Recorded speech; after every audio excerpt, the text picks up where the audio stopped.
Alright, so A5 starts on the right here with one little buzzer. This is a pretty simple solution. We're just going to grab the connector, and we're going to do an item jump here.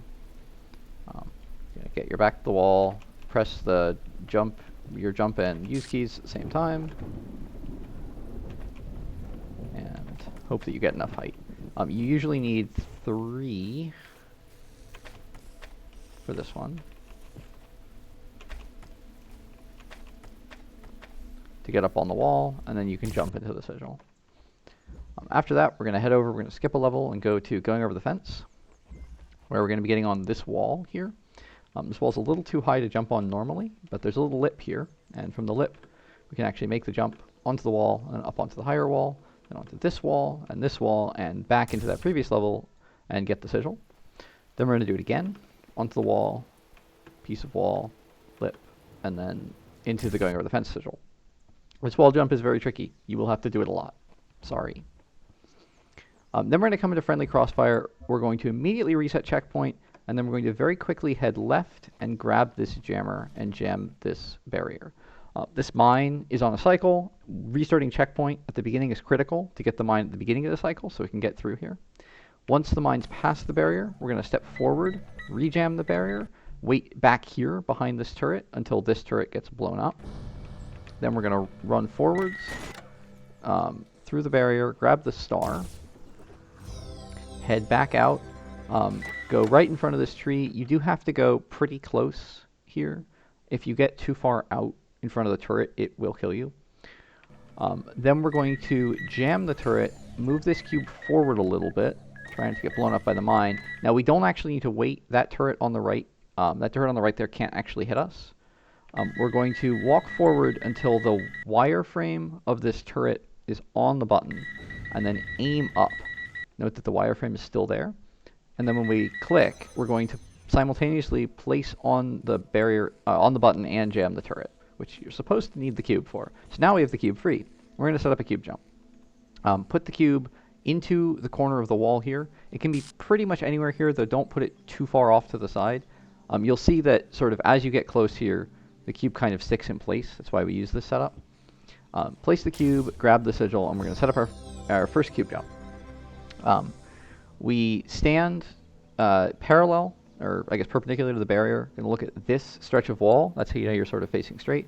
We're going to click to start the cube jump. Then we're going to hold forwards, which for me is E, but for you will probably be W, and space, like this, and we will get a cube jump.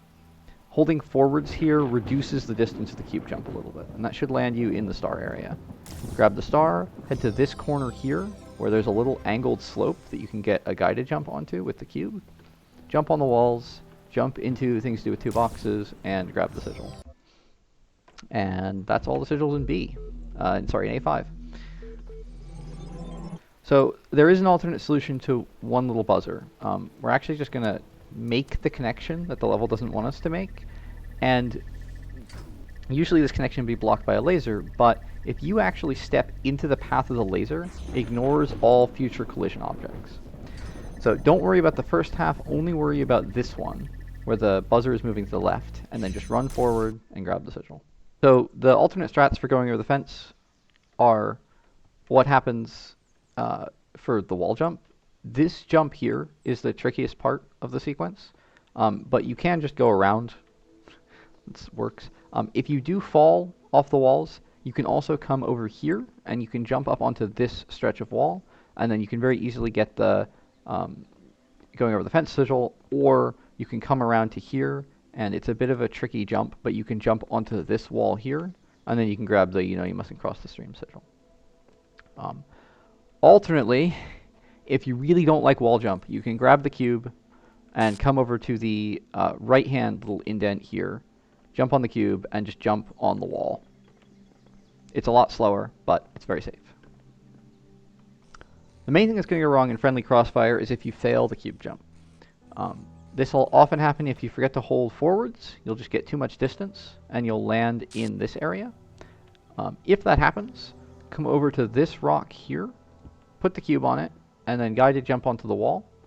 Then drop down, grab the things to do with 2 boxes sigil, and then come over to this ladder. We're going to do a ladder disconnect. We're going to aim down and hold backwards until the bottom rung of the ladder, bottom rung of the ladder is off the top of the screen, and then hold forward to get up onto the wall, and then we can run into the sigil area and grab the star. The other thing that can happen in Friendly Crossfire is you can undershoot the cube jump. If that happens, don't worry, go over here to this rock, and you're going to do an X drop. So you're going to push X to drop the cube and then jump at the same time, and you'll stand on the cube. And then we can get a guided jump onto this wall. This wall is much like the wall jump. You can only stand on the right-hand side of it. And then jump onto that, jump onto the wall, and then once again we're going to drop down, get the things to do with 2 boxes sigil, and then do the ladder slide.